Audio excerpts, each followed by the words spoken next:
everyone! Welcome back to English Podcast Every Day. I'm Emma, and I'm here with Jack. And today, we're talking about a problem that almost every English learner knows very well. Yeah, and when we say knows very well, we really mean it. Because if you're listening to this podcast, there's a good chance you've thought this before. I understand English, but I can't speak it. Exactly! You listen to videos, podcasts, movies, you understand most of it, but when it's time to speak, your mind suddenly goes blank. And that moment is so frustrating. You know the words, you know the grammar, but nothing comes out the way you want.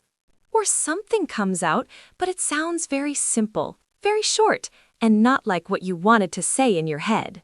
Yes, that gap between what you understand and what you can say, that's the real problem. And the worst part is, people around you might think your English is bad. But it's not bad, it's just stuck. Stuck is a perfect word, because your English is there, but it doesn't move when you need it. And a lot of learners blame themselves. They think, maybe I'm not talented, or maybe I'm too old, or maybe English is just not for me. But honestly, that's not true. This problem is actually very common, and it has clear reasons. Yes, and today we don't want to give you magic tips or fake motivation. We want to talk about this problem honestly, like real people. Emma, let me ask you something. When you were learning another language, did you ever feel this way? All the time. I could understand conversations, especially when people spoke slowly. But when I tried to answer, I started thinking too much. Thinking about grammar? Exactly! I was thinking about verb tense, word order, pronunciation, and by the time I was ready, the conversation was already over. That happens to so many people. They are not slow thinkers. They are just overthinking. Yes! They want to say the perfect sentence, so they end up saying nothing. And this is where listening and speaking are very different skills. Understanding English is more passive. Speaking is active. It needs practice in a different way. Right! You can understand English for years, but if you don't practice speaking, your mouth and brain don't learn to work together. That's a great way to say it. Your brain understands, but your mouth is not trained. And that's why learners often say, I know this word, but I can't remember it when I speak. Yes, because remembering a word while listening is easy.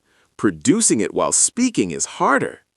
And also, there's fear. Fear of making mistakes, fear of sounding stupid, fear of being judged.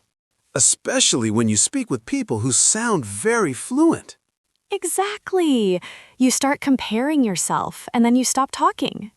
And that silence makes the problem even bigger. That's why we wanted to start this episode with this topic, because if you feel this way, you're not alone.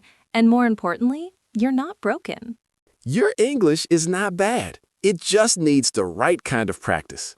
And in this episode, we're going to break this problem down. Why it happens, what mistakes learners usually make, and how you can slowly start speaking with more confidence.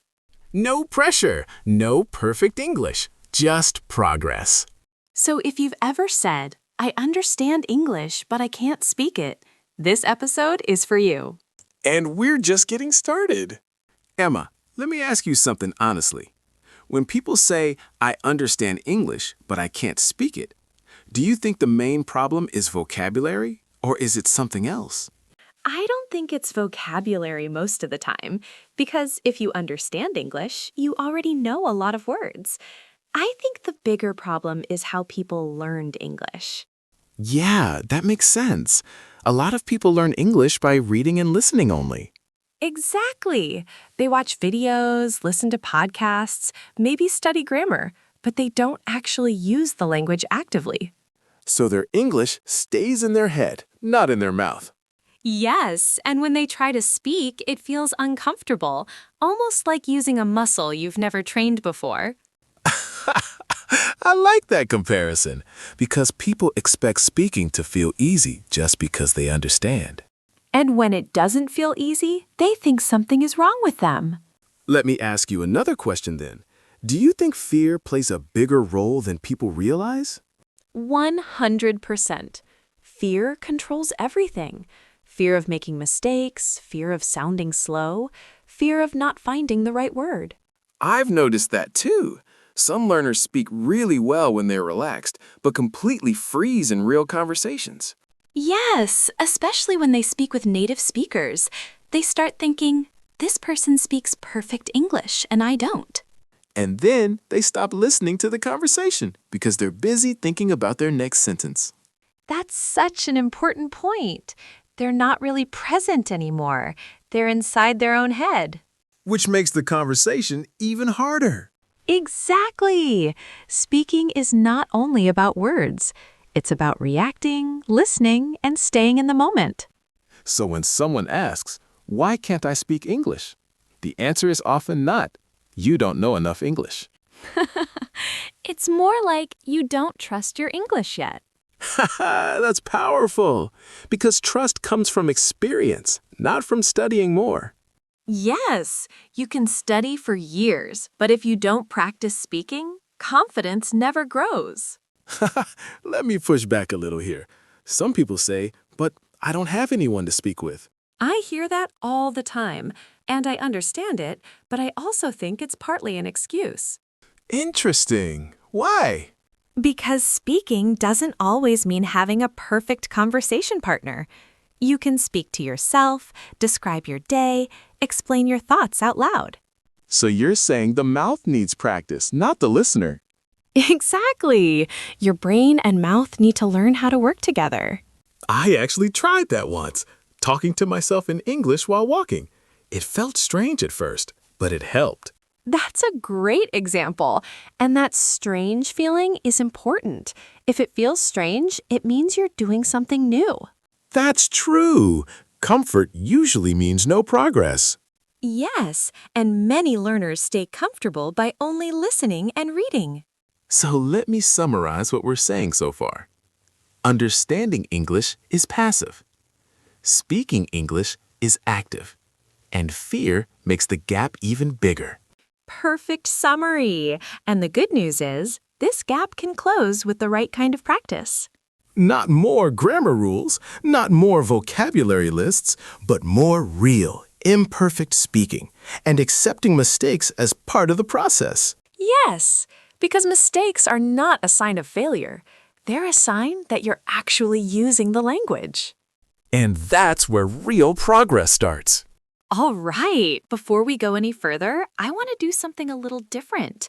You and I have been talking about this problem from our own experience, but now let's listen in on two friends who are actually dealing with this right now. Yeah, think of this like eavesdropping on a real conversation. Two friends, everyday life, no teacher voices, no perfect English, just honest opinions. Exactly. Let's see what they think about understanding English but not being able to speak it. You know what really annoys me? I can watch YouTube in English, no problem. Podcasts too, but the moment I need to speak, I feel like my brain shuts down. Same here. It's like everything disappears. And then I start speaking very slowly, even though in my head I sound fluent. Yes! In my head, I sound confident. Out loud, not so much. Sometimes I even change what I want to say because it feels too hard. I do that too. I choose simpler sentences just to survive the conversation. Not because I don't know better words, but because I'm scared I'll mess it up. Exactly! And then after the conversation ends, I think, why didn't I say that? Suddenly, all the words come back. That happens to me all the time, especially after work meetings. I understand everything, I nod, I follow the conversation, but I barely speak. Do you think it's because we're afraid of making mistakes? Partly, yes. But I also think we're not used to hearing our own voice in English. It still feels foreign. That's true. When I hear myself speak English, it doesn't sound like me. It sounds awkward. But maybe that's normal. I mean, we didn't grow up speaking English. Why should it feel natural right away? I guess you're right. Still, it's frustrating when people assume you can't speak English just because you're quiet. Yeah, silence looks like weakness, even when it's not. Sometimes I'm quiet because I'm thinking, not because I don't understand. Exactly. And sometimes native speakers talk so fast that by the time I'm ready, the topic has already changed. That's the worst. Then you feel like you missed your chance. Do you ever practice speaking on your own? I started recently. I talk to myself when I'm driving or cooking. It felt silly at first, but now it actually helps. I do something similar when I walk home. I explain my day in English, like I'm telling a story. That's smart. It takes the pressure away. No one is listening, no one is judging.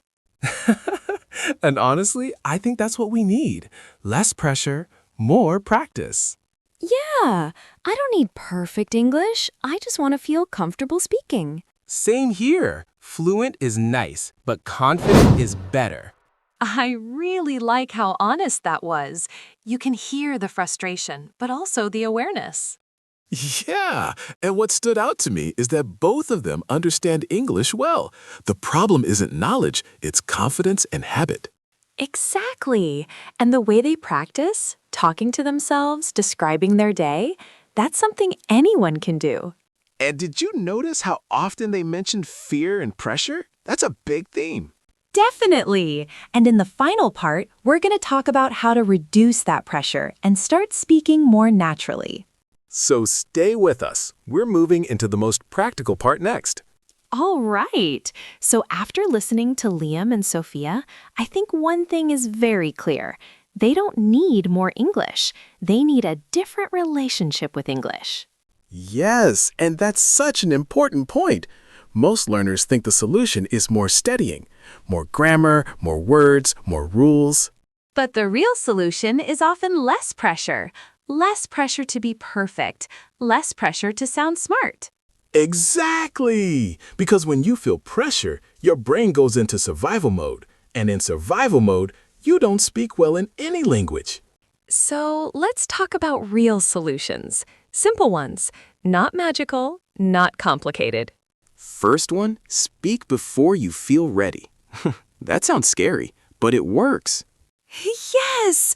Waiting to feel ready is a trap. You feel ready after you speak, not before.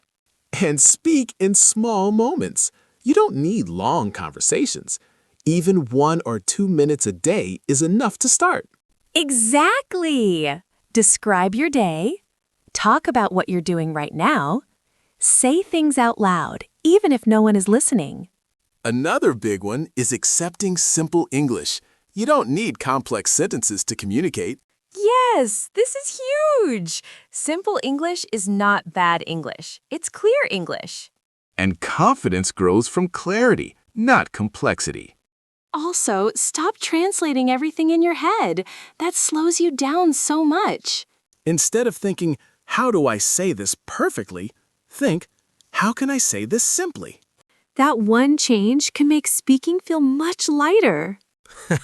Now, I want to talk directly to you for a moment.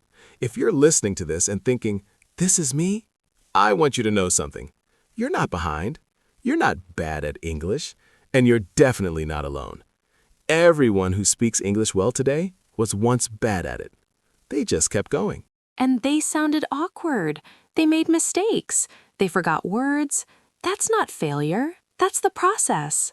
So please don't wait for confidence to speak. Speak first. Confidence will follow. Your English doesn't need to be perfect to be real. It just needs to be used. And remember, every sentence you say out loud is progress, even the messy ones. All right, let's turn this into action. Here's a small challenge for you. Nothing stressful, I promise.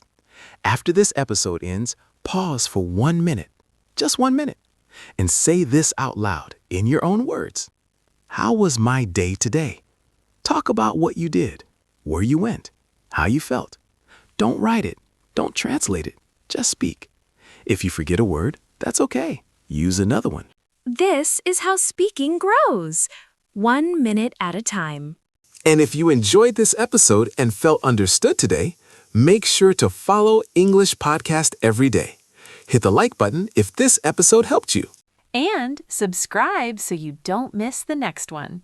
Because speaking English is a journey, and you don't have to do it alone. Thanks for listening. We'll see you in the next episode. Bye!